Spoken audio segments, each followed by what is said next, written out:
ఓం నమో వెంకటేశాయ. ఈ మంత్రోచ్చారణతో మారుమోగిపోతుంది తిరుమల ప్రాంతమంతా. అంతటి పవిత్రమైన క్షేత్రం తిరుమల తిరుపతి. అలాంటి తిరుమలలో ఎన్నో అద్భుతాలు జరిగాయి. బట్ ఇప్పుడు మనం డిస్కస్ చేయబోయే ఈ విషయం మాత్రం చాలా మందికి తెలిసుండదు. సో ఫ్రెండ్స్, అలాంటి ఈవెంట్ ఎప్పుడు జరిగింది, ఆ డీటెయిల్స్ ఏంటి అనేవి ఈ వీడియోలో మనం తెలుసుకుందాం. వీడియోని స్కిప్ చేయకుండా ఎండ్ వరకు చూడండి. ఇంకా మన ఛానల్ నవీన్ దేవరకొండ టాక్స్‌ని సబ్స్క్రైబ్ చేయండి. పవిత్రమైన మనసు, నిర్మలమైన భక్తి, ఇంకా ఆయన పట్ల దృఢ విశ్వాసం. ఈ 3 ఉంటే చాలు. మనలో ఎన్ని కష్టాలున్నా సరే తీర్చేస్తాడు ఆ వెంకటేశ్వర స్వామి. అలాంటి క్షేత్రమే తిరుమల. మనకు తెలిసిందే, తిరుమల క్షేత్రం సుమారుగా 8000 చదరపు కిలోమీటర్లలో విస్తరించిందని. అంతేకాకుండా సముద్ర మట్టానికి 2500 అడుగుల ఎత్తులో కూడా ఉంది. అది 1979 నవంబర్ 7 అర్ధరాత్రి దాటిన తర్వాత జరిగిన ఈ అపూర్వ సంఘటన చరిత్రలో నిలిచిపోయింది. ఆ రాత్రి తిరుపతి పట్టణం అంతా గాఢ నిద్రలో ఉంది. తిరుమల పైన కూడా నిశ్శబ్దం అలముకొనుంది. అప్పుడే జరిగింది ఎవ్వరూ నమ్మని, ఊహించని ఒక అపూర్వ సంఘటన. తిరుమల శ్రీవారి ఆలయం లోపల నుంచి మణిమండపంలోని జేగంటలు అదే పనిగా మ్రోగసాగాయి. నిత్యం వేలాది మంది దర్శించుకునే శ్రీవారి ఆలయంలో ఉన్న ఆ జేగంటల్ని అర్చకులు నివేదన సమయంలో మాత్రమే మోగిస్తారు. రాత్రి పవలింపు సేవ ఇంకా ఏకాంత సేవలు ముగిశాక బంగారు వాకిల్ని కొద్దిసేపు మూసివేస్తారు. అంతేకాకుండా ఆనంద నిలయానికి కూడా తాళం వేస్తారు.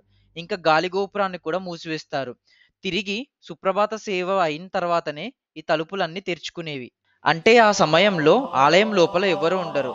కానీ మణిమండపంలో ఉన్న ఆ గంటలు మ్రోగడం చూసి అందరూ ఆశ్చర్యానికి గురయ్యారు. ఏకాంత సేవ తర్వాత స్వామివారు విశ్రాంతి తీసుకుంటారని, కాబట్టి దర్శనాలు ఏవి ఉండవని ఆగమ శాస్త్ర నియమం. భక్తులు, పూజారులు ఎవరైనా సరే ఏకాంత సేవ తర్వాత ఆలయం లోపల ఉండడానికి అసలు వీలు కాదు. అయితే అక్కడ ఉన్న టీటీడీ ఈవో, పూజారులు ఇంకా అర్చక స్వాములు వీళ్ళందరూ అనుకున్నది ఏంటంటే, పొరపాటున లోపల ఎవరో చిక్కుకొని పోయారని మనకు తెలియచేయడానికి లోపలున్న గంటల్ని మ్రోగిస్తున్నారని అనుకున్నారు. కానీ శాస్త్రానికి విరుద్ధంగా ఏకాంత సేవ తర్వాత అక్కడ ఉన్న తలుపులు ఓపెన్ చేయడానికి వీల్లేదు. చేసేదేం లేక ఉదయం వరకు వాళ్ళు వేచి చూశారు. అయితే తెల్లవారాక ఆలయం లోపలికి వెళ్లి చూస్తే ఎవరక్కడ కనిపించలేరు. అయితే ఆలయం లోపల ఉన్న ప్రతి మూలన అందరూ వెతికారు. కానీ ఎవరక్కడ కనిపించలేదు. ఒకవేళ మనిషి లోపట ఉంటే బయటికి రావడానికి ఆ మెయిన్ ముఖద్వారం తప్ప మరొక దారి లేదు. అప్పటి టీటీడీ ఈవో అయిన పీవీఆర్కే ప్రసాద్ గారు తిరుమలలో జరిగే అద్భుతాలన్నీ బుక్స్లో రాసి భద్రపరిచేవారు. అలాంటిది ఒకటే వెనైసా తిరుపతి బాలాజీ. ఈ బుక్లో ఇప్పుడు మనం డిస్కస్ చేస్తున్న ఈ సంఘటనని చాలా డీటెయిల్గా మెన్షన్ చేశారు. ఈ పీవీఆర్కే ప్రసాద్ గారు ఒక ఐఏఎస్ ఆఫీసర్. అంతేకాకుండా పివి నరసింహారావు గారికి సలహాదారుడిగా కూడా వ్యవహరించారు. ఇంతకీ ఆనాడు రాత్రి ఏం జరిగిందో తెలుసుకుందాం. 1979 ఆ ప్రాంతంలో తిరుమలలో చాలా నీటి ఎద్దడి ఏర్పడింది. తాగడానికి కూడా జనాలకి నీళ్లు లేకుండా పోయాయి. ఇంతటి కష్టకాలంలో భక్తులకి చాలా ఇబ్బందులు ఎదురవుతాయని అందరూ చాలా బాధపడ్డారు. తిరుమల నీటి అవసరాలను తీర్చే గోగర్భం డ్యాంలో నీళ్లు అట్టడుక్కు చేరుకున్నాయి. ఇంకా వారం రోజులకు సరిపడా నీళ్లు మాత్రమే ఆ డ్యాంలో ఉన్నాయి. అసలు ఎక్కడ చూసినా వాన సూచనే కనిపించడం లేదు. ఇంకా చేసేదేమీ లేక ఆలయం మూసివేయాల్సి వస్తుందేమో అని టీటీడీ ఈవోతో పాటు ఆ కమిటీ సభ్యులంతా చాలా బాధపడ్డారు. అసలు వాన పడే సూచనే లేదని ఇంజనీర్లు సైతం తేల్చి చెప్పారు. తిరుమల చుట్టుపక్కల ఉన్న బావులు ఇంకా చెరువులు సైతం మొత్తం ఎండిపోయాయి. ఎక్కడ చూసినా కరువు విలవిలలాడుతూ ఉంది. అప్పుడు శ్రీ ఉప్పులూరి గణపతి శాస్త్రి గారు ఒక మార్గాన్ని చూపించారు. వేదాలు, ఉపనిషత్తులు, ధర్మశాస్త్రాల్లో ఎంతో పాండిత్యం పొందిన శ్రీ గణపతి శాస్త్రి గారిని వాళ్ళ శిష్యులందరూ అభినవ సరస్వతిగా కొలుస్తారు. 82 ఏళ్ల జ్ఞానవృద్ధుడు తనను కలిసిన పీవీఆర్కే ప్రసాద్ గారికి వర్ణజపం చేయాలని సూచించారు. పరిష్కారం లేనిదే భగవంతుడు ఏ సమస్యని సృష్టించడని ఆయన పీవీఆర్కే ప్రసాద్ గారికి చెప్పారు. వేదాల్లో ప్రతి సమస్యకి పరిష్కారం ఉంటుందని ఋత్వికుల్ని, పండితుల్ని ఆహ్వానించి తక్షణమే వర్ణజపం చేయించమని గణపతి శాస్త్రి గారు ఆదేశాలు ఇచ్చారు.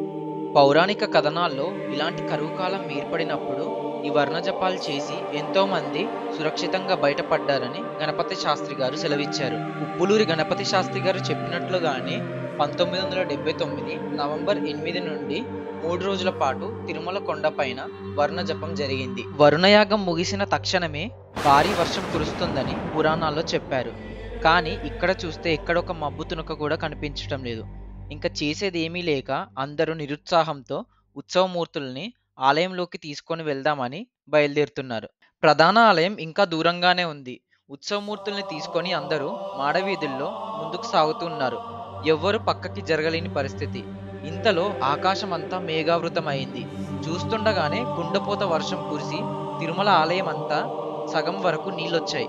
ఇంతలో ఒక ఇంజనీర్ పీవీఆర్కే ప్రసాద్ గారి దగ్గరికి వచ్చి భూగర్భం డ్యామ్ పూర్తిగా నిండిపోయింది, నీళ్ళనేవి మొత్తం పొంగి పొర్లుతున్నాయని ఆయనతో అన్నారు. ఇంకా వర్షం కురుస్తుందని, ఇప్పట్లో ఆగే సూచనలు కనిపించడం లేదని ఆ ఇంజనీర్ అన్నారు. ఇక్కడ ఆశ్చర్యం కలిగించే విషయం ఏంటంటే తిరుపతి పట్టణంలో కానీ ఆ చుట్టుపక్కల ఊర్లలో కానీ ఎక్కడొక్క వాన చినుకు కూడా పడలేదు. కేవలం తిరుమల కొండపైనే కుంభవృష్టి కురిసింది. తిరుమల దాహార్తి తీరింది. మరి ఆనాటి మణిమండపంలోని గంటలు మ్రోగించింది ఎవరన్న దానికి పీవీఆర్కే ప్రసాద్ గారు సమాధానమిచ్చారు. ఆ గంటలు స్వామివారి సంకేతమని ఆయన అన్నారు. ఎందుకంటే గణపతి శాస్త్రి గారు వర్ణయాగం చేయమని సలహా ఇచ్చారు. కానీ ఆ వర్ణయాగం చేయాలంటే ఆ దేవదేవుడి అనుమతి కావాల్సిందే. ఆయన అనుమతి లేనిదే నేనేం చేయలేనని పీవీఆర్కే ప్రసాద్ గారు చెప్పారు.